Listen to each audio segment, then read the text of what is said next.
And it's freezing up on us.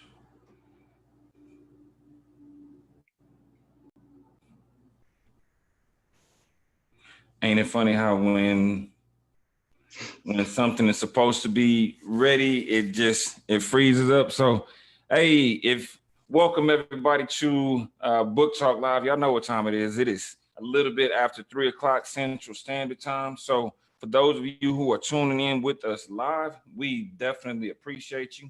For those of you who are just jumping in or catching the replay, then I promise you today is one of the episodes of Book Talk Live that you do not want to miss. Today I have a great friend with me. He is recently a published author as recent as yesterday.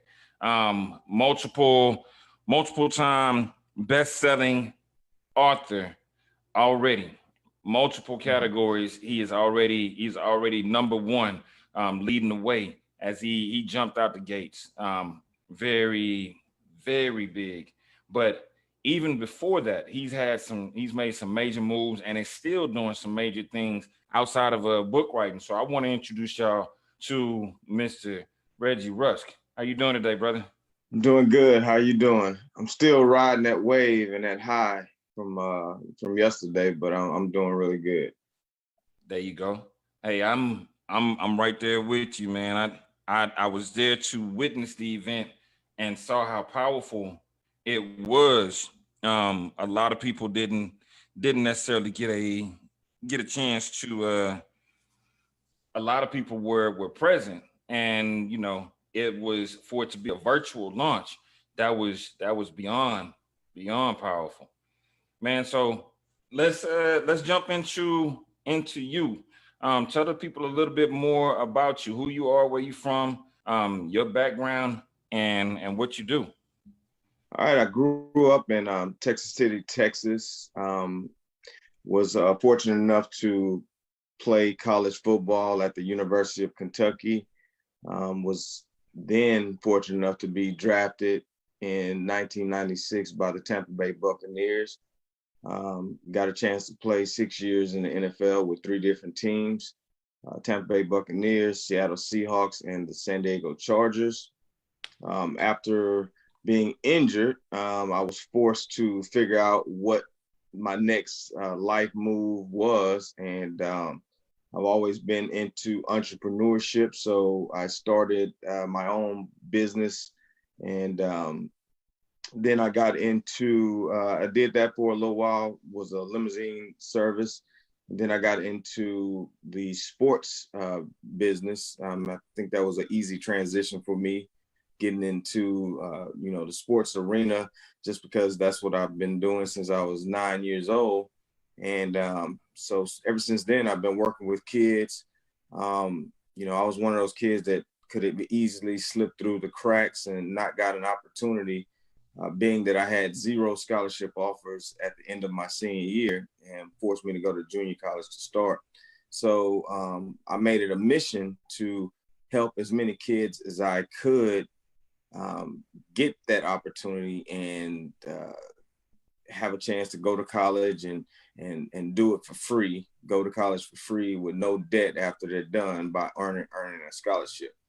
And along the way, the entrepreneurship thing was huge. That was one of my pillars. I want to make sure that kids understand that education is definitely important.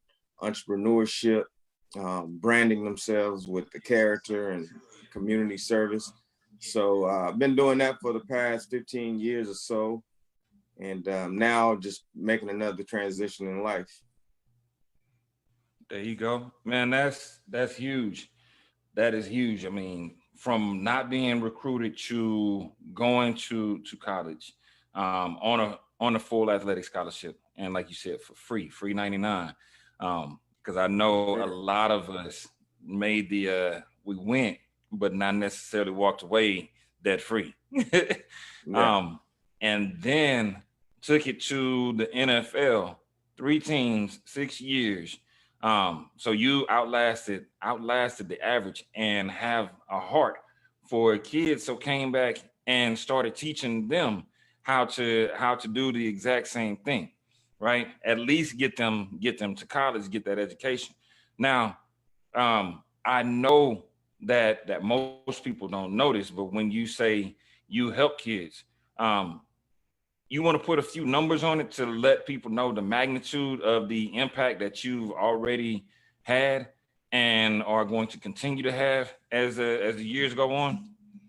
Yes, sir. Well, me and some of my partners in total, you're looking at around $400 million worth of free money that have been earned through scholarships.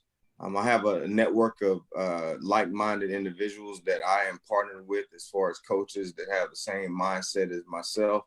And our mission and goal in life is to give back to the kids that, like me, growing up, I was in a single parent household, so I didn't have that father figure. So a lot of times for us, coaches tend to be that father figure in our lives that really spearhead, us into wanting to develop into something. So me and like I said, my team, we are, passionate about giving back and helping young men and women become what they were intended to become, and that's important to us.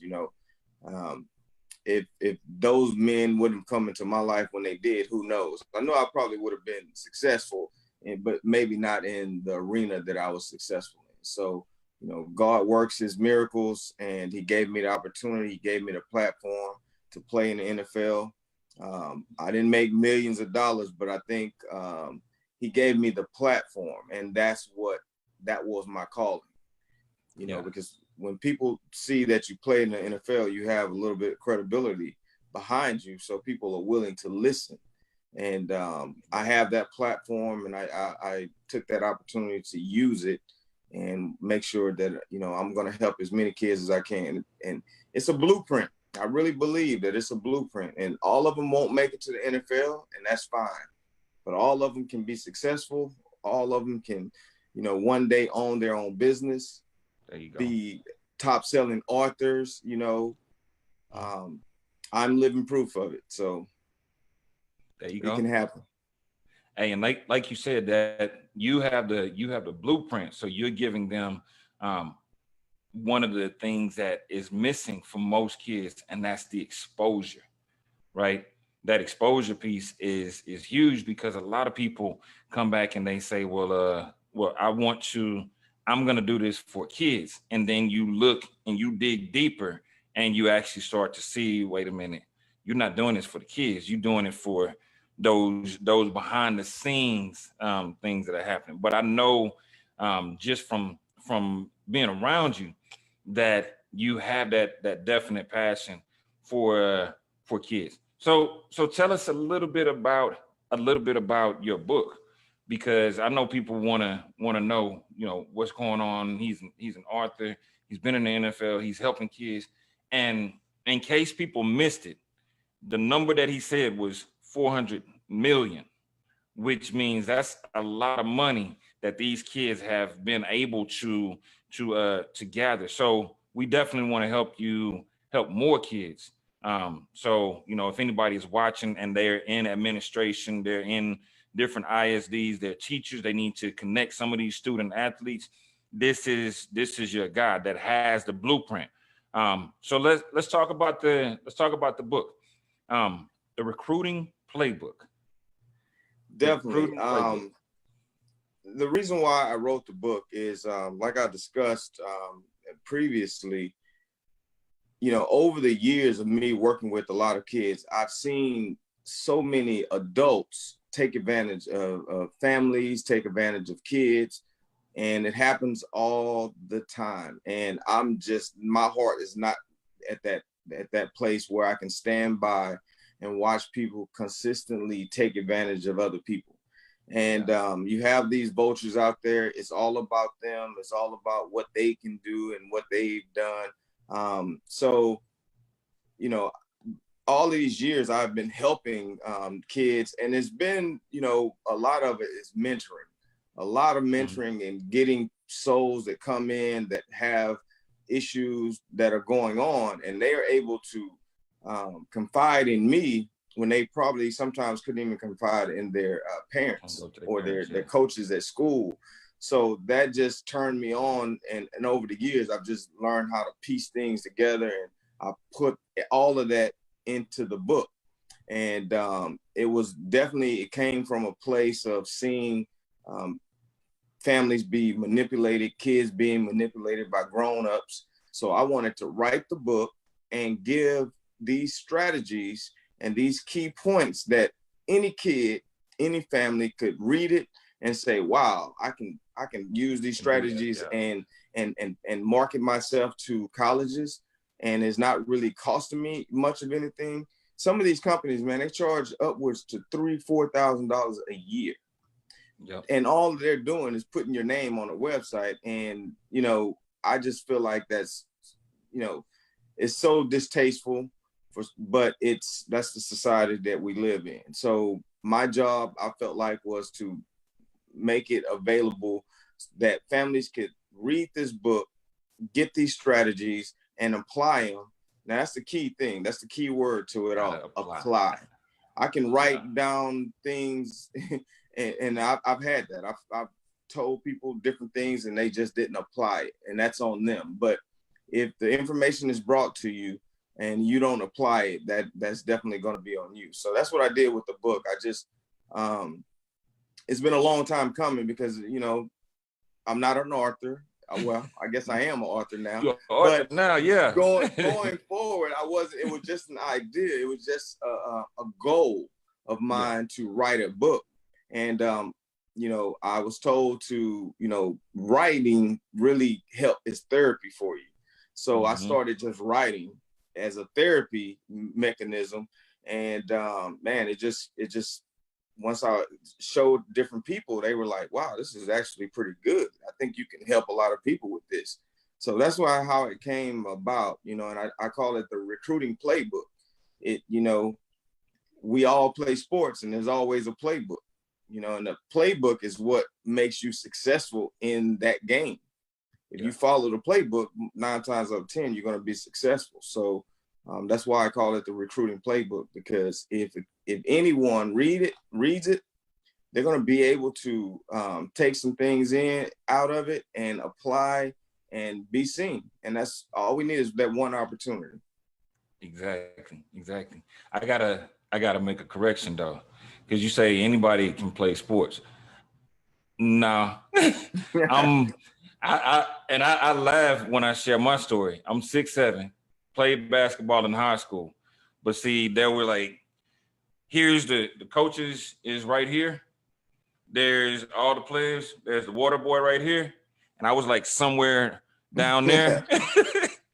So hey, I didn't say you have to be great at it. I said everybody can play.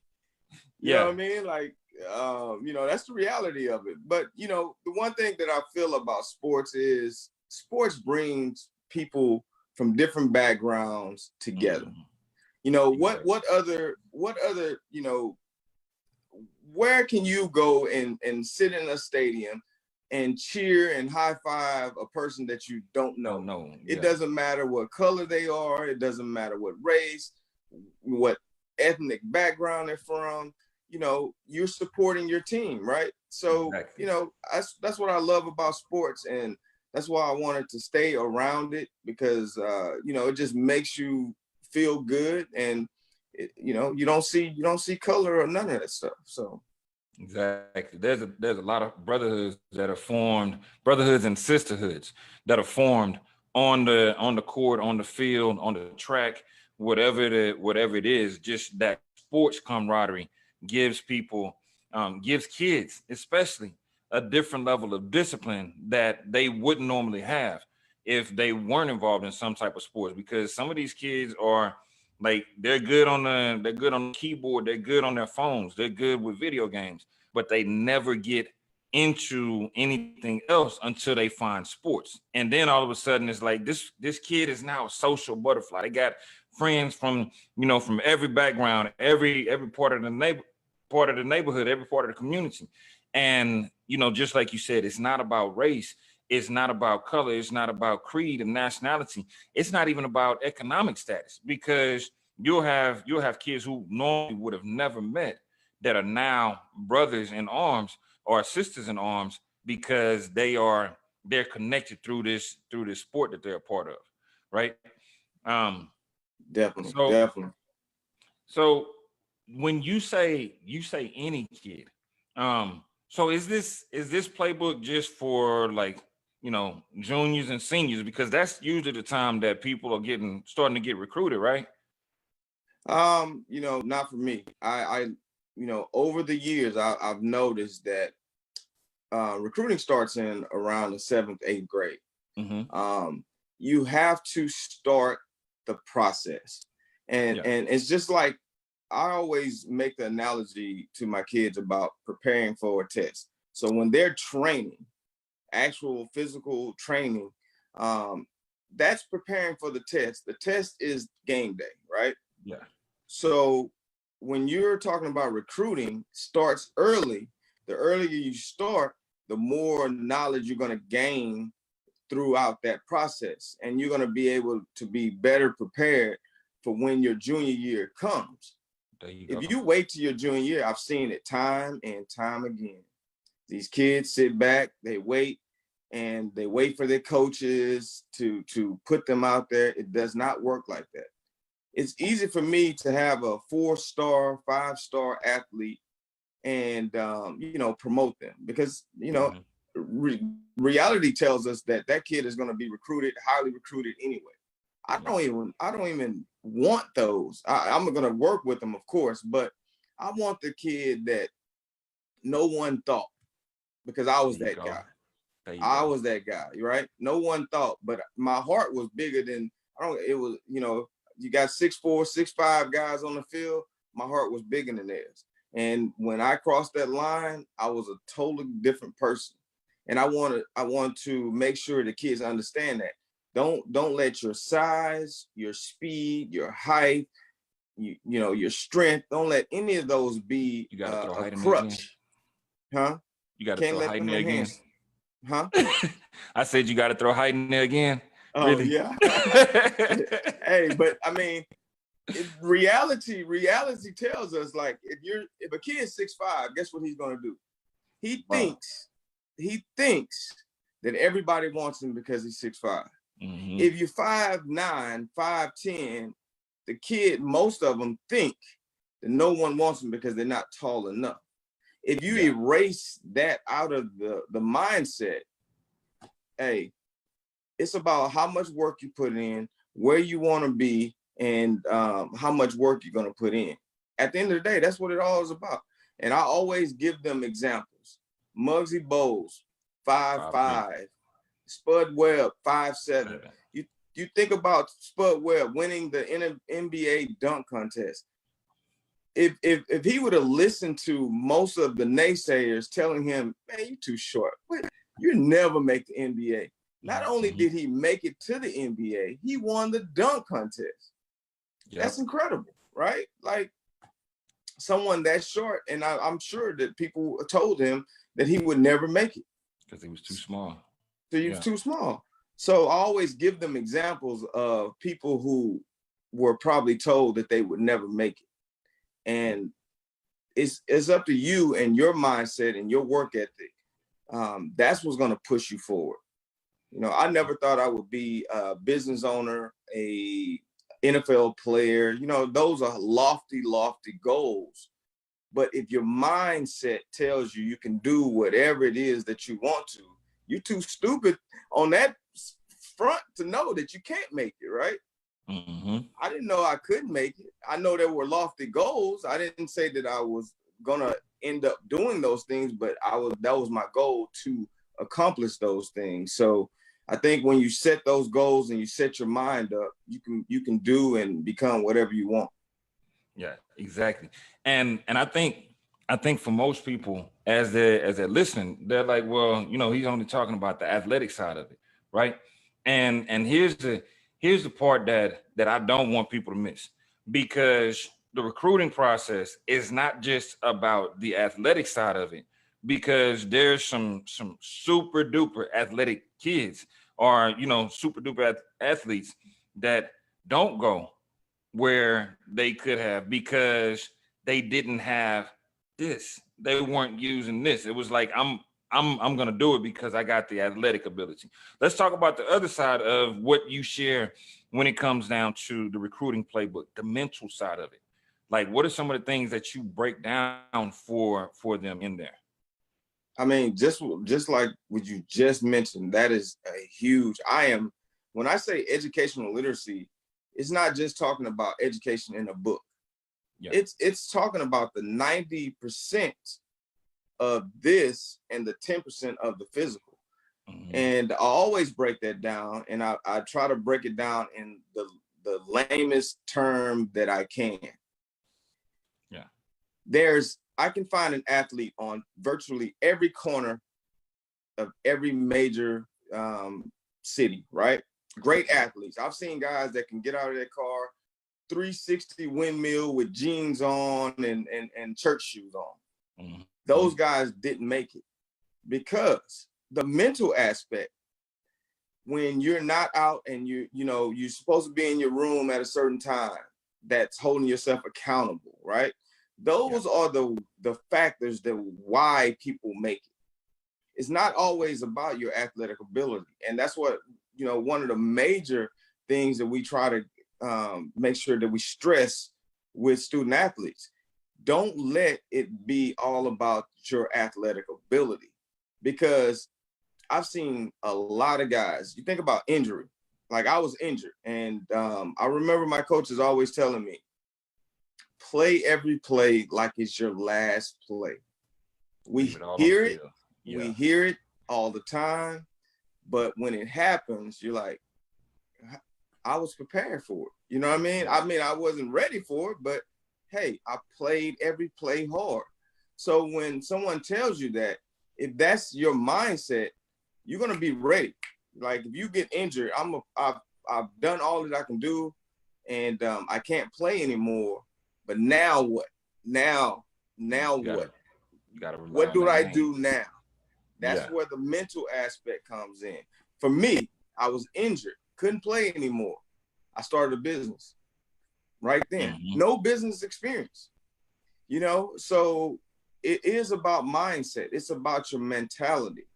And we try and stress that to kids, that 90-10 rule. It's more mental, because once you make it to the NFL, everybody's fast, everybody's strong, everybody's physical. The guys that are Hall of Famers, the guys that last for a long time, they know how to take care of their bodies. That's not anything physical. That's mental, right? Yeah. They get sleep. They know when to, they're drinking water, not a lot of alcohol. They eat right. They watch film. Those are all mental traits that gets, certain people, very few selective people, to that next level, because there's always levels. So, I made it to the NFL, but I wasn't a Hall of Famer. I wasn't an all-pro. So there's probably some things mentally that I could have done to achieve those things, but I didn't. And I played with some guys that were all, Hall of Famers at this point. Yeah. And I was able to see their mental process and why they became Hall of Famers. Yeah, it was about that. It was about that mental. So for a kid, somebody going into eighth grade, because we're talking about the mental aspects, and if we start at that early age, 8th grade, 9th grade, 10th grade, 11th grade, 12th grade, right? What I love about the book is that you break it down into steps based on where they are, right? It's so for somebody that's in 8th grade, they can start studying certain things. They can start taking certain tests. You wanna jump into that a little bit and touch on some of the things that because I know, some of the parents that are on, or that may go back and watch this, they're like, you know what, my kid has all this athletic ability, and I know they're gonna go. They're like, unfortunately, they're our meal ticket out, right? And that's how some people see it. But if you're going to give them the blueprint, like let's say somebody's in 8th grade, what is the most important thing that they should be looking at as an 8th grader or a 7th grader? The most important thing for me is developing the right mindset, the right attitude, right? Okay. I have a kid right now. He's in the 8th grade, and every day that I see him, I tell him he's going to be the best in the state. He's going to be the number one at his position in the state of Texas. I always tell him that. I tell him that to make him to start believing it. And it is working because he's like now, and whenever they're doing drills, and I have other coaches that are training them, and I'm able to sit back and watch, right? And he leads in every drill. Now he's still in the 8th grade, so he does, he's immature. Yeah. He's very immature, but I am programming him to believe that when he gets in high school, and I've already like addressed each year, when he gets in high school, this is what you're going to do. This is what you're going to be. And I'm always talking to him, always drilling those things, telling him, what he should be doing. Don't be hanging out at night. Don't, make sure that, hey, take care of your grades. I want you to be doing these steps, talking to your counselor. Make sure you and your counselor are best friends, because that's the person who's going to keep you in academically in line with what the goal is that we're trying to accomplish for you. So it's programming. The problem with society, not just athletes, and I don't want anyone to take this and think that it, just like you said, it's all about athletes. You can take this book and mentally process it and say, wow, I can start my own business. I can do A, B, C, D with reading this book.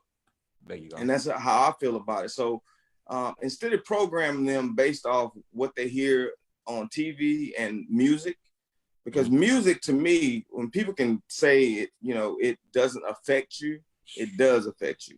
Yeah. I listen to podcasts. I listen to motivational speakers every day, because I need that positive, that positive influence to get my day going.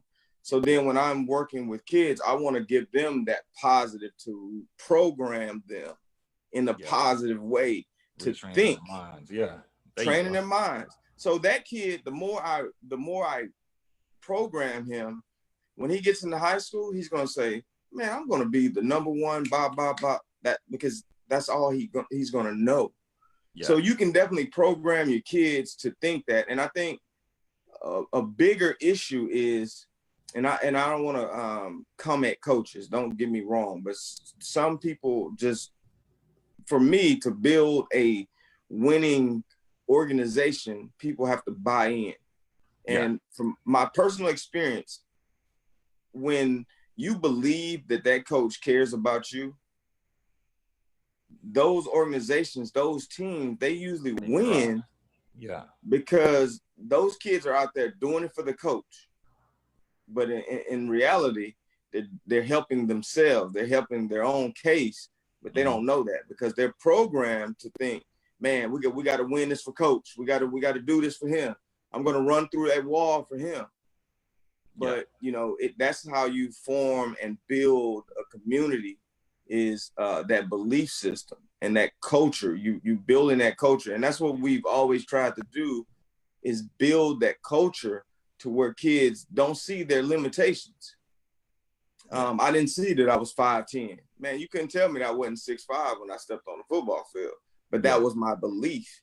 And that's what made me successful on the field, So that's kind of how the approach is when you're working with athletes. It's building a culture that's mentally and physically demanding, or where the kids can see that these things are going to help me progress in life, not just on the field or the basketball court.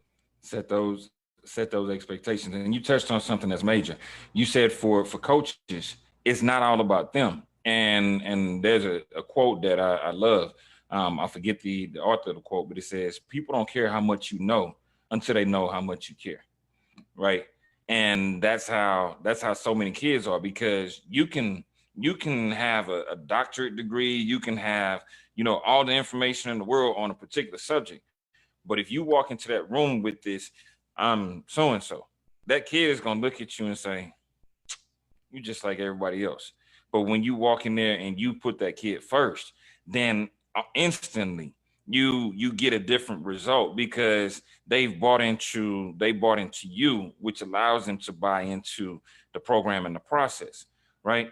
Um, so let's touch on a few more things, because I definitely want people to understand how important this book is. When I say I vouch for the contents of the book, like I actually looked through it, and he's talking the recruiting process, not only the athletic ability that's required, not only the mental, training your mind, but also those simple steps. What your grades need to look like, the different places that you can put your scouting information, the ways to get the video done, the importance of the SAT and the ACT when it comes down to a kid's future. And these are all things that some of the student athletes have been missing, because they, like you said, they get to that point where it's like, oh, I'm the best in my high school, right? And it's like, yeah, your high school isn't the world, though. You competing internationally now.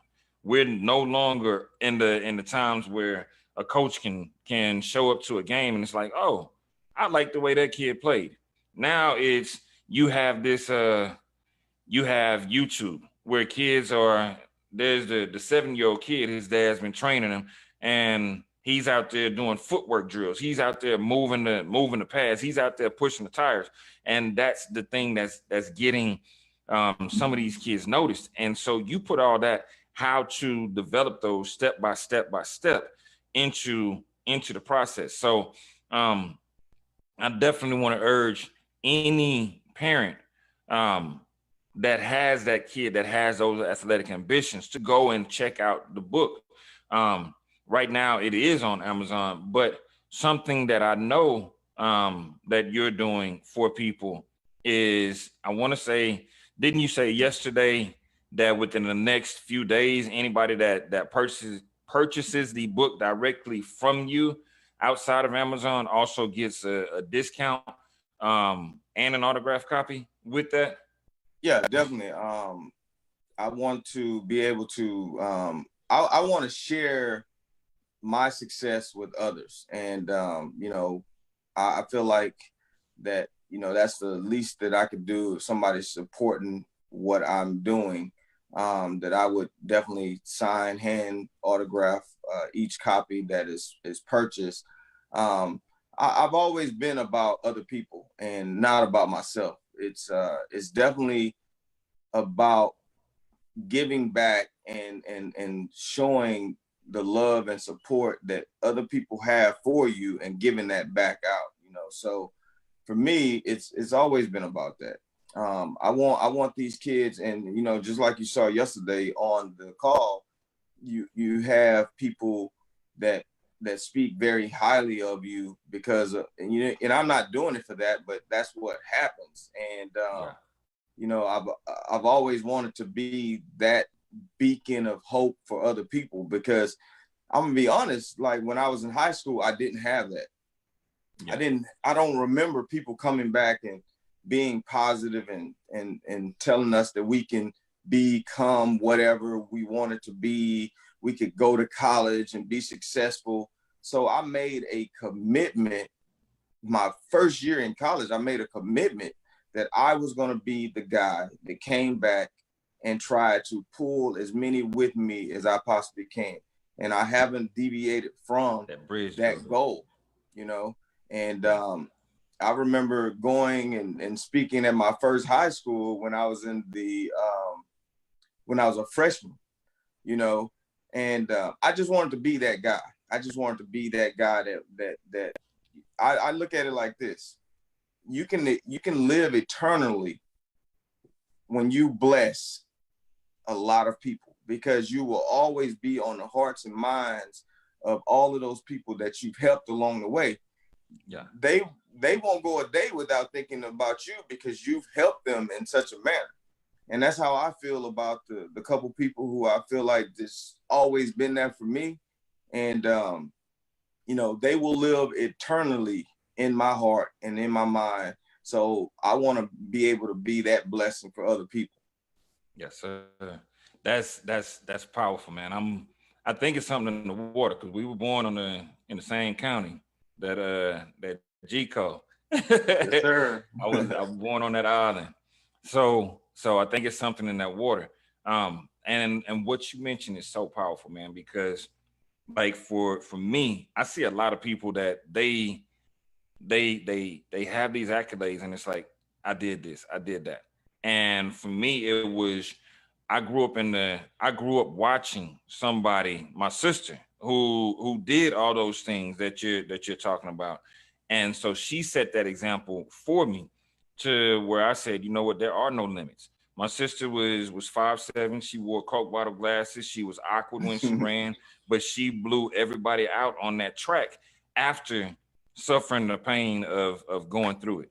And so for me, I grew up right down the street in Houston. You know, I didn't grow up in Galveston. Most of my cousins were, but I was in Houston, and I saw a lot of kids that went down that opposite path of, well, you know, there's the dope dealers right down the street. They making quick money. I'm gonna make that quick money, and ended up going to prison or going, you know, some lost their life, some went to prison. And my mindset was always, I got to get to college. I got to get out of here because I have to show the ones that are coming behind me how it's done and show them that there's, you know, break that chain of of that poverty mindset. Right. So I highly respect the fact that you are being that bridge for so many others because, like you said, you want that legacy that lives on beyond. Some people say what, you know, what our haters say about us. And I'm like, I ain't worried about what the haters say. They're gonna talk anyway. I'm worried about the ones who are coming behind me that see the roadmap and see that blueprint that it is possible to go from this neighborhood or from this, you know, economic status to doing whatever it is that you want to. So I highly salute you for doing that, man. And like you said, I know that your legacy will live on because I was witness to it yesterday as we were launching. And you know, the people, you know, thank you for what you've done for my kids. Thank you for what you've done in my life. And this is in the middle of you talking and sharing information, and people are just throwing the testimonies out there. So your impact has already been felt, and I salute you for what you're doing. Um, what's the plans from here? Are you, because I know that once it is, now that the book is out, that's the opportunity for millions of people to have the opportunity to go and pick that book up and help their kids in the process. So are you looking at possibly doing, you know, working with more schools? Are you looking at working with more districts or working with different organizations? Like what's the next step for you? Yeah, man. I have, I've always had very lofty goals, and I work with every kid from every nationality, every every background. I've never had, an issue with any of that. But I do, one of the things that I want to really focus on this year is I want to help more African American youth, young men that grew up like me, who may not have had the same mindset that I had. The kid that I was telling you about in 8th grade, I'm not gonna put his name out there or anything, but his mom lives in another state, and he's here with some family members. Wow. So he's not with his dad. He's not with, I'm saying, like, he's with a cousin, I believe. Um, So those his are the job is even kids harder. that they need it, Yeah. because if I wouldn't have had that positive role model, and my positive role model was of a different race. So that's not the issue. But for some, they need to see a positive Black role model who, in their eyes, very successful. I have a hard time talking about success and money and all of those things. I just have a hard time with that. That's just one of my things. I believe success is different for everybody. Yeah. And so with me, I really, and you and I have discussed this a number of times. I want to do, mentoring camps where we bring the kids out and we bring positive role models out and let them invest in them as far as giving back to them and show them that there's more than the circumstances that you are in and the circumstances in which you come from. There's more for us than just being able to dribble and run a football. We're going to use sports as a tool or a vehicle to get the free education that I talked about. But football, basketball, baseball, whatever it is, that's going to be secondary for us. Vehicle, yeah. I want us to understand the power of investing, the power of owning your own business. And if I'm going to work hard for somebody, I want to work hard for myself, right? Yeah. I'm going to put that labor and that work in for myself. And they need to see that. They need to experience that. Unfortunately, a lot of times we just don't have that in our neighborhoods. And the only thing that we see and we hear is negativity. And it's pumped in our heads, it's programmed into us. And that's all we see. And we don't see any positive role models. So that's what our reality is. So my goal is to get into more schools to, not only talk about the recruiting playbook, but to be a mentor, show them that success is there's a lot of ranges of success. I feel like I'm more successful being a family man, having a daughter, having a wife that I've been with since I was in high school. Nice. My daughter is 20 years old, so I could give you a lecture about how to have a successful marriage. That's success to me. You know what I mean? So there's a lot of things that bring success. And I want to make sure that we're addressing those things. It's not just about what we do on a football field. I've been retired for more years than I've ever played. People don't even know I played football because I never talk about it. But it gave me the platform, and I'm thankful for that. But I want to empower us to see that we can become and dream as big as we want to. There you go. Hey, that exposure is crucial. And I love your definition of success because, it's not about money. It's not about accolades. It's about impact. And the first real impact that you always will have is right there at home with your family. So salute on that.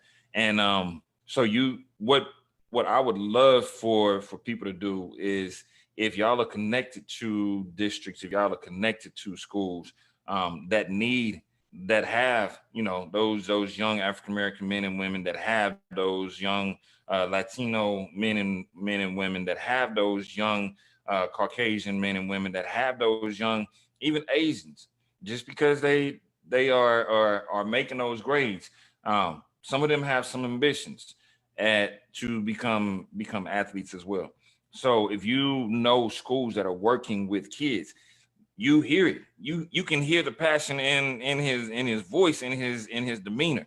He wants to help the next generation get to where they want to be, using athletics as the vehicle that may propel them and gives them a much firmer runway than before.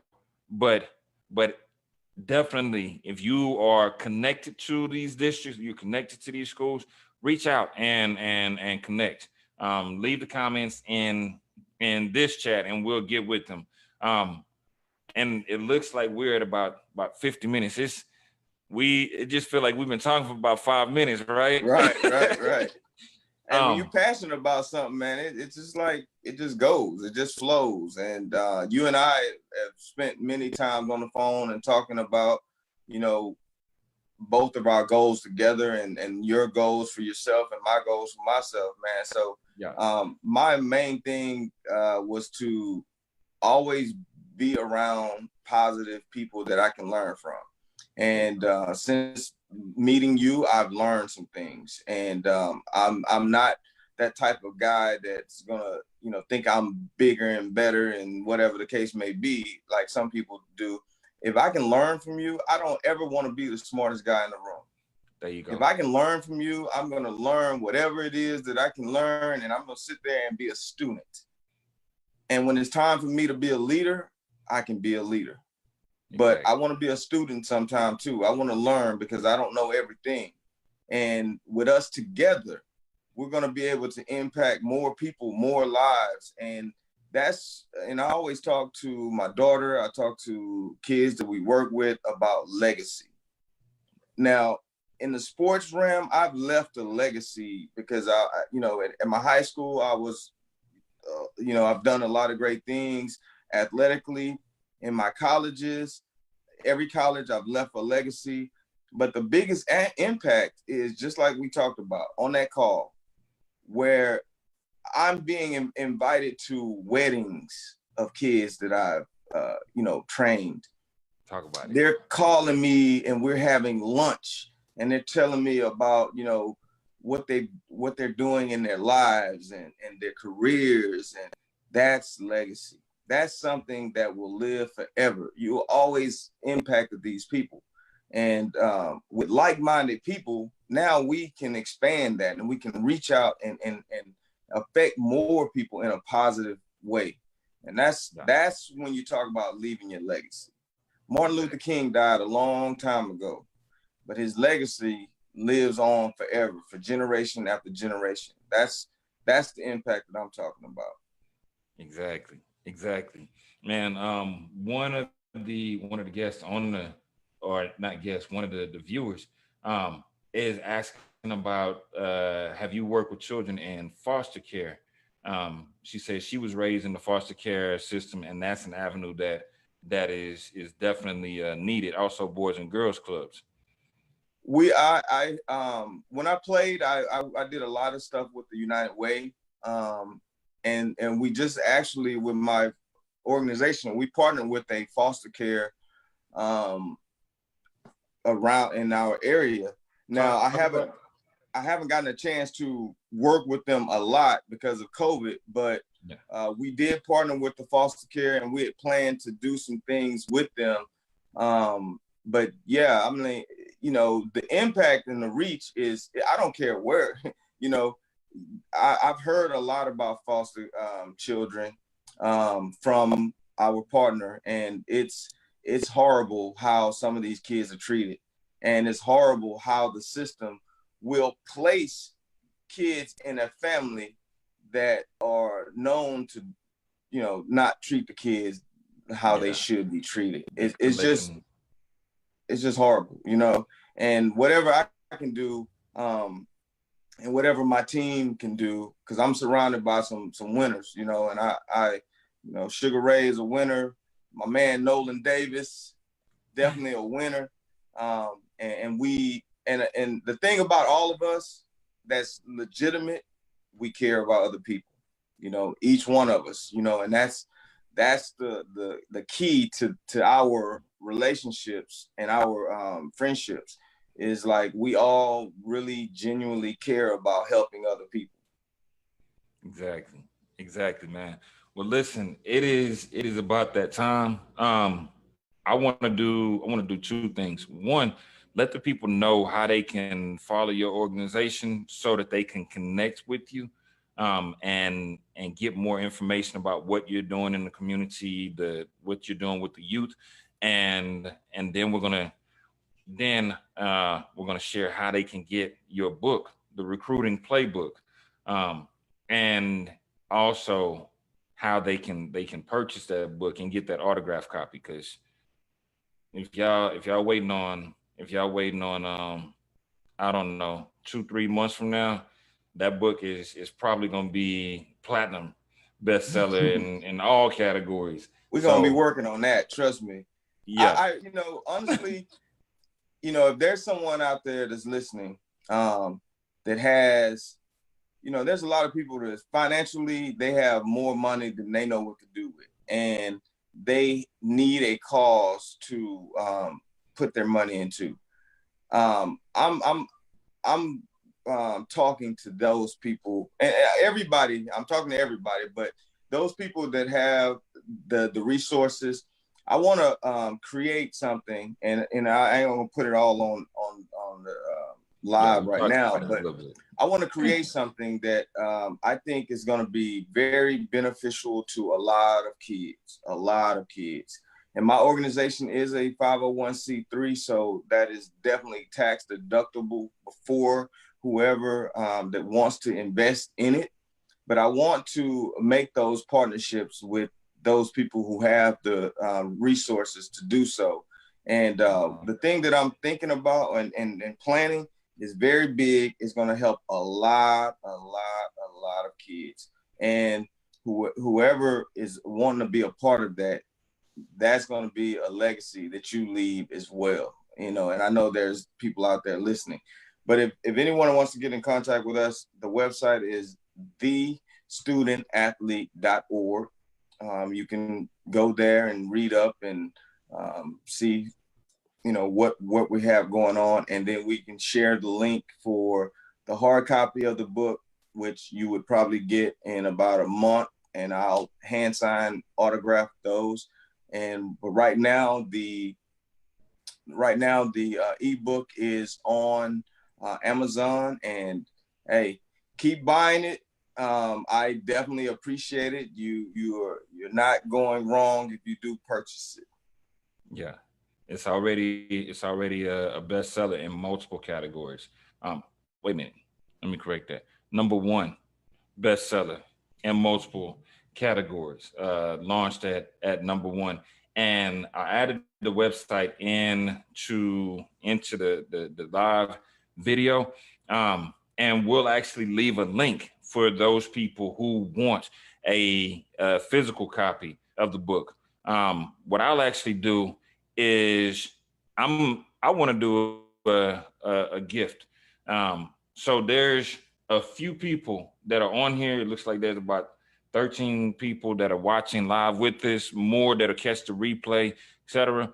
So for the first 5 people that actually comment book, then what I will do is I'll actually pay for ebook, and we can have that delivered to them today. So that's the first thing. So while we're waiting on them to leave that comment book, if you want a copy of the book, then go ahead and leave that comment in there. You'll have that ebook in your inbox probably in the next, what time is it now? It's almost 4 o'clock Central Standard Time. So by the time it is 5 o'clock, you'll have that in your inbox. I'll get with everybody after this. And then the second thing that I always do, if you've watched any of the live Facebook, the book talk lives, I like to give away a cash giveaway, $25 cash app giveaway. It is legit. It's not me trying to get anything from you. It's just generously giving, because I know that right now, we're in those times where some people are out of work, some people are financially flourishing while others are financially floundering, right? So that $25 cash app is just so that you can get lunch, you can go put some gas in your car. Yes. Hopefully not too much gas. You ain't out there too much, but $25. So the first person that comments cash will actually get a $25 cash app giveaway. And it looks like we have Mary Johnson has the book coming. Jamaica Bingham has the book coming. Almaz Kandane has the book coming. And it looks like Jamaica added her she added her cash app instantly. So she is the winner of the cash app. All right. Nice. And hey, before I go, if I can say something, man, about you. Like, okay, you've helped me with this whole process. I mean, I can't even put into words how much I appreciate what you've done. And I'm going to tell everybody who's watching, who's going to be watching, if you want to be an author and you want to get your book out there, man, this is the dude for you. Because, you know, someone referred me to you and you were like on the phone, boom. It didn't even take you no time to, you know, get with me and put this thing together. And within a couple of weeks, man, I'm a best-selling author, you know, so kudos to you and what you do. And I promise you that I'm going to try my best to bring people. I've actually turned a couple people into, you know, program them or trying to program them to write a book because of you. And I want to say thank you. I appreciate you and all the success that the book does. Hey, some of that goes definitely to you. So anyone out there, man, highly, highly, highly recommend it. That's all you, brother. You got me over here feeling like somebody chopping an onion. So yeah. So with that, man, I definitely appreciate it. But this weekend is all about you making sure that we continue to boost your career as a published author, as a best-selling author, a #1 best-selling author, and that we can continue that legacy and impact. I love what you're doing, brother. You are making waves and you're changing the game. So definitely. All right. For everybody else, hey Jamaica, if you are ready, then we need to talk. She said my second book is next. Let's do it. Carolyn, don't be calling me out on the live talking about I'm about to cry. Ain't nobody about to cry. Listen, I'm in that same category, man. I love helping people, and I love seeing other people become the best version of themselves. So that's what this is all about. But once again, want to thank everybody that did tune in. Hopefully y'all had a pen and paper, got some gems, and connect with Mr. Reggie Rusk and his organization. He's doing amazing things. He's doing amazing things in the community. He's doing amazing things across the nation, and he will soon be doing some amazing things, partnering with different schools, different organizations. So make sure that you all are connecting with Mr. Reggie Rusk, man. Congratulations, salute, and